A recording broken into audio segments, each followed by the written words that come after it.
Okay, so then the recruitment starts, and you are the number one recruit in the nation, not just as running back. You were just number one. And I often wondered, and I'm glad I'm getting to ask you here, but I thought maybe you'd think about Oklahoma because they had such a great running tradition. And then I never heard you even mention Texas, and you just did. And maybe your coach discouraged you from thinking more strongly about Texas. No, Skip, I like Texas. I did like Texas. But let me tell you what happened with Texas. Texas came to my house with Fred Akers and 4 other coaches. And I forgot the guy's name. Matter of fact, my friend Harvey Armstrong, because he said the same thing to him too, came to my house and they knew I liked Oklahoma. And they knew I SMU wasn't even in the picture. I liked Oklahoma, I like USC, and I like Texas. Those are my 3 schools right there. So he came to my house, and I'm listening to Fred Akers, show him, all these sets. I'll be here, AJ Jam will be here, and Ham will be here, blah, blah, blah. And then they talked to my mother and my stepfather. They said, hey, one coach said, come to the back. So I went to the back room, and he says, hey, let me tell you something, son. He said, look like you're not interested in your state school. I said, but I am.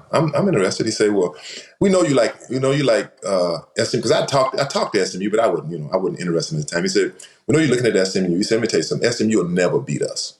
He said, Oklahoma, he says, Barry Swiss is sleeping with all his assistants' wives. I'm like, ain't got nothing to do with that. Okay. And then the last thing he says, USC is way in Southern California. That's way out there. And he said, let me tell you something. If you don't consider your state school, when you get out of college, we can make sure you don't get a job in the state of Texas. That's what that man said to me. I'll never forget it. And I told him, really? He said, yeah. I told him, F you, man. I walked back. My mother was sitting there. I said, Mama, my great-great-aunt called Mama. I said, Mama, make them leave.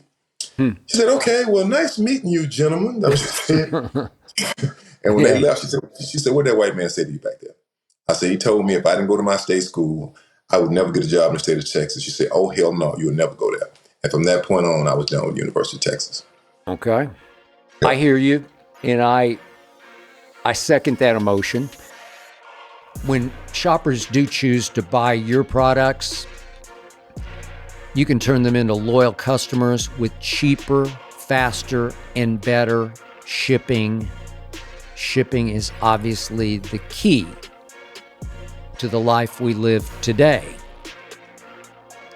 You can go to ShipStation.com and use the code SKIP to sign up for your free trial.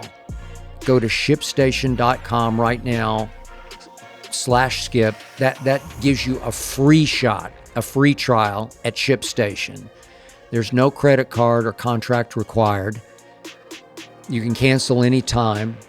So check it out right here, right now. That's ShipStation.com, code SKIP. Code SKIP. So here's the crazy part of this.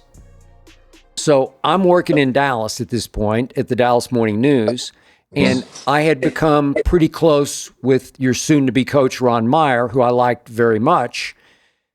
He had a little bit of scoundrel in him, but he was just a good guy, and he was fun. He was just fun to be around, and he could really talk football, and he made me feel like I wanted to play for him. Right. And so on signing day, National Signing Day, he called me from his car as he left, I think, Sealy, because he told me, you won't believe this, but I just signed Eric Dickerson. And I said, wait a second. You already got Craig James. And he said, yeah, I got them both. And I said, that's impossible. You can't have Eric Dickerson and Craig James, because Craig had a big reputation. He was the second best back in Texas. And so nobody even knew really who SMU was at that point. In fact, Craig had told me a story where SMU, he thought it was SMU, like the name of the school was SMU. He didn't even know that it was Southern Methodist University. He mostly went because his girlfriend had gone the year before. I think her name was Marilyn Arp. Her name is Marilyn. Yeah, they're still married. Okay. They're still married. They're still married to this day. They got a bunch of kids. Nine grandkids. Wow. Just give me a picture of all of them. Okay. How time flies. Time flies. But the point is, what happened? What turned you around to Coach Meyer? Coach Meyer. I mean, really, I'm gonna tell you something, Skip. SMU really wasn't on my radar, but Came to my house. I liked him. I took the trip to Dallas. I liked this. I liked the school. I liked some of the guys because they were from the Houston area. They And I were. heard of like Harvey Armstrong, Yeah. Stanley Godine, Michael Yep. Charles, Yep. Michael Carter Michael right there in Carter. Yep. Dallas, Yep. Craig James. So we'd all kind of heard of each other. Everybody heard of each other. Yep. So my mother liked Coach Meyer. I mean, she didn't really like anybody. She said, she always said, look, these white men, they don't care nothing about you. They just want to come use you. Because she hated football. I'm telling you, she just didn't like it. Yep. I understand. So what happened? I won't forget what happened is one day he came to the house. Coach Meyer did. We were sitting there talking. He said, Mr. Dixon, let me explain something to you. She said, I will make him a good man. She said, I'll make him a good man, and he'll get a good education. And if I ever have a problem with him, I will call you. Yep. I will never forget. And they talked some more. And she said, Mr. Dixon, do you have anything here to eat? So they go in the kitchen, and my mother started cooking. So he was helping. He put an apron on, and started helping her. And and that was it, Skip. That was it. That would do it. Yeah. Once he put that apron on, it's over. Yep. She said, that's why I want you to go to school. She said, Eric, she said, look, you're a Texas boy. She said, why the hell you want to go to Oklahoma? She said, you don't need to go to Oklahoma. And I committed to Oklahoma, Skip. You probably know. I didn't know that. Yeah, I never heard that. Yeah, I committed to Oklahoma. I committed to them when they came to my house. And when they walked out, I'll never forget, my mother said, you ain't going to school there? I'm like, Mama, but she said, nope, Eric, you ain't going there. That man's a liar, and I don't trust him. I'm like, Mama. So I couldn't go. Yeah, I couldn't go. But that's the reason. And but there was also, didn't you commit for a little while, for a minute, to A&M? A&M, yeah, for a second. I didn't want to go to A&M. I did not want to go to A&M, man. Oh, God, I didn't want to go. Let me tell you why I didn't like. I didn't like their colors. I didn't like they had all them guys, the Yale leaders. Yep. I didn't really want to go there. I mean, that was a quick minute, that I committed to A&M. And A&M. So what was the story about the Trans Am, or as Ron Meyer used to call it, the Trans A&M? That was true, right? You did get the Trans Am from A&M for a little while. That's true. That's a true story. Matter of fact, what happened with that is that A&M had a big booster. Mr. Clarence Sheardon Seeley had a feed store. And I went over to A&M, and it was cool. I liked some of the guys there, but I didn't want to go to A&M. It was too close to. So they knew I liked this Trans Am. I saw a car in Houston. I said, I like the Trans Am.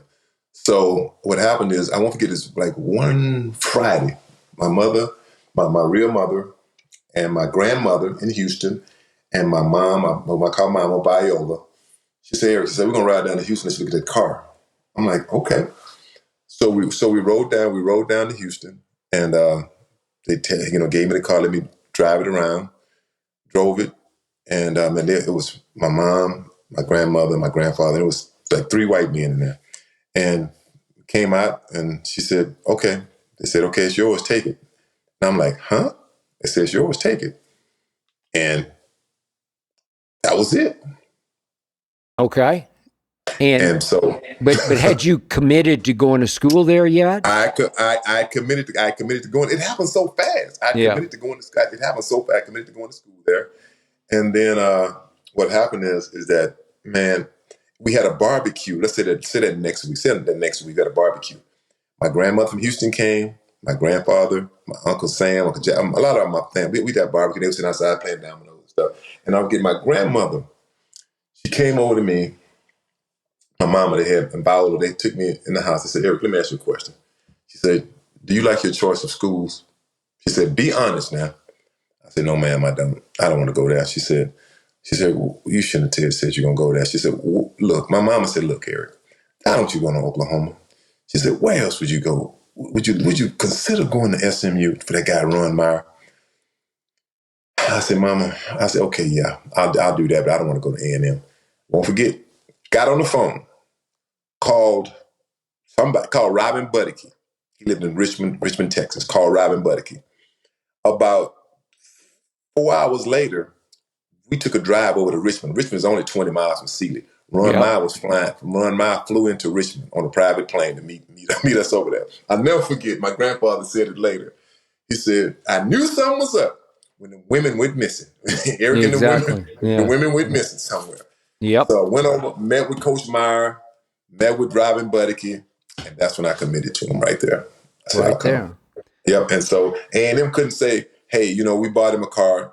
And what happened is with the car, my grandmother and my grandfather, he was a crane operator. They got a new car like every couple of years. They love Cadillacs. So they had bought the car. They had actually paid for the car with a check, paid for the car, paid it off. And A&M gave them the cash back for the car. $14,500. That's what the Okay. car cost. And so that's how the car came in. Okay. So like I said, my grandmother did buy the car. And see, Okay. people think my grandmother's lady who raised me. My grandmother lived in Houston. My grandfather lived in Houston, Texas. Quick thought on FanDuel. Nothing says summer fun like adding excitement to the game while your friends are out getting sunburned on the beach. Summer sports are calling your name. You got baseball under the stadium lights. You got golf, as we saw over the weekend, on pristine green fairways. Those at Royal Port Rush. You got soccer matches with world-class goals. You got all the action-packed moments in between. You've got camps opening across the NFL. You could get down an early bet on that Thursday night opener. I got the Cowboys +7 at Eagles. I know you're going to spend all day following your favorite sports on your phone anyway. You might as well make it more thrilling with FanDuel. Open the app today to see the daily promotions. And if you're new to FanDuel, new customers can bet just $5 and get $150 in bonus bets if your first bet wins. Open that FanDuel app today or visit FanDuel.com/SKIP. Just use my first name, SKIP. That's FanDuel.com/skip to get started right here, right now. So, Eric, I'm actually embarrassed to ask you this question, given what NIL is out there now, the money that these kids are making. But did money play any part at all with you choosing Coach Meyer and SMU? Absolutely not. Not at all. Tell you, if I'd have wanted money, I'd have went to A&M.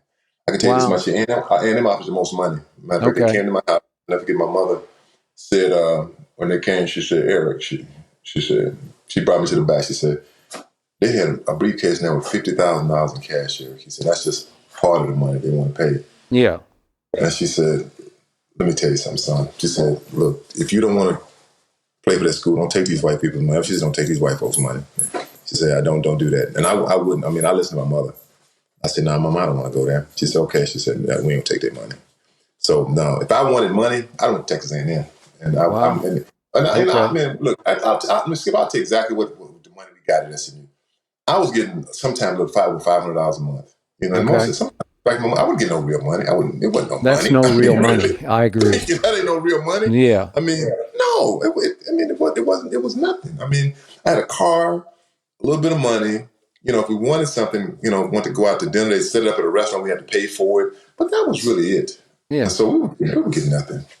Well, what's funny is there are a lot of other players getting more than you were making that cost SMU the death penalty, right? Ultimately, after you were gone.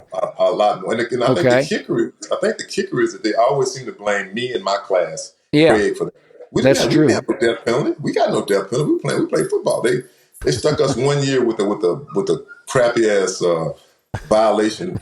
we couldn't play on television. That was it. Okay, I got it. So did it concern you at all that Craig James had signed with SMU also? No, I didn't care.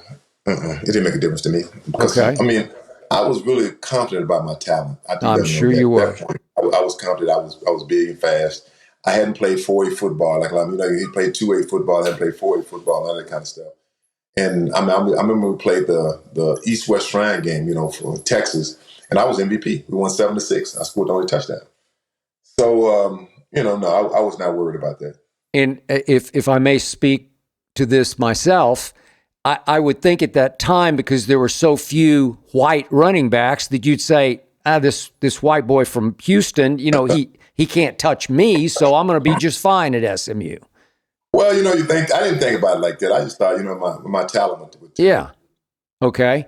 So speaking of your talent, I think I've mentioned this to you before, but your camp opened in August at SMU before your freshman year. And I lived pretty close to SMU campus. And Ron Meyer called me at noontime after you were having 2-a-day practices, after your first morning practice. And he said, you have to do this for me. You have to come to our afternoon practice and see this kid, Eric Dickerson, because I don't have a senior who can tackle him.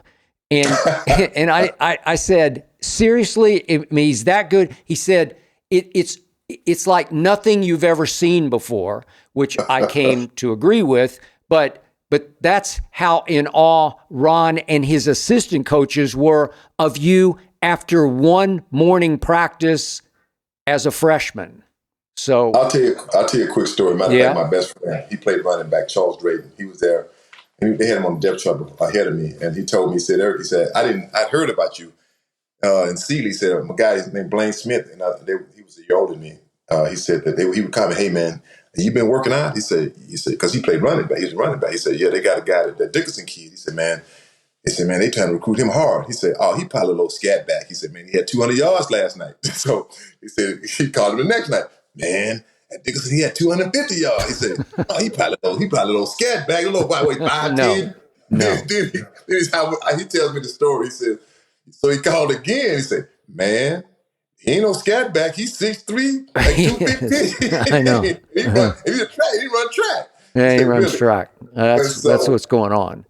So we're at that scrimmage, and I'll never forget.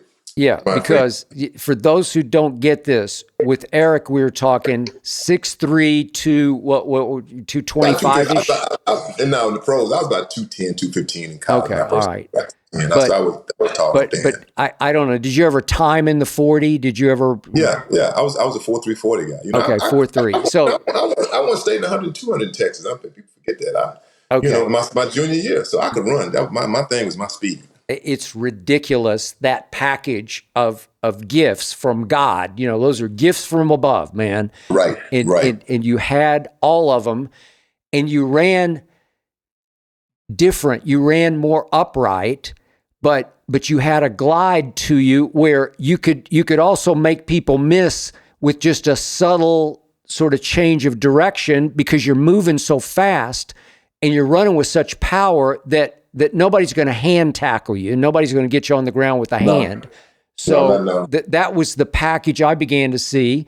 And Coach Meyer would always talk about this, but seriously, Craig James was a bit of a blessing for you too, because he kept you a little healthier, because you did have to share care. You know, he took some of the beating that you would have had to take to beat Herschel Walker, you know, to win the Heisman Trophy.